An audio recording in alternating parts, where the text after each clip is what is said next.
Napanood niyo ba yung viral video ngayon tungkol sa road rage sa Antipolo City? Grabe no?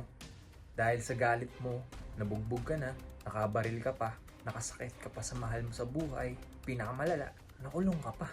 Hindi lang pala kalusugan natin ang naaapektuhan kapag tayo ay galit, pati na din ang buhay natin at ang mga buhay ng tao sa paligid natin. Gaya nga ng sabi ng marami, prevention is better than cure. Pwede nating i-apply yan sa nangyari dito. Pwede namang ma-prevent. Kung may mga pasaway na driver, pinalagpas na lang sana natin. Hindi na lang natin pinatulan pa. Nasa huli talaga ang pagsisisi, no? Magsilbi sanang aral to sa mga tulad nating may initin ang ulo.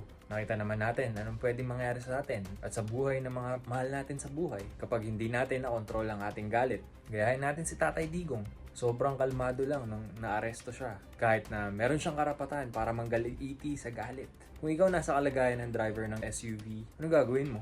Magagalit at papatulan mo rin ba yung mga pasaway na nagmomotor? Kung ang sagot mo ay oo, check mo na yung page ko at hanapin mo yung how to manage your emotions para hindi mangyari sa'yo ang nangyari sa road rage na to. Huwag kalimutang i-share at mag-follow para sa marami pang health tips. God bless you all. Peace.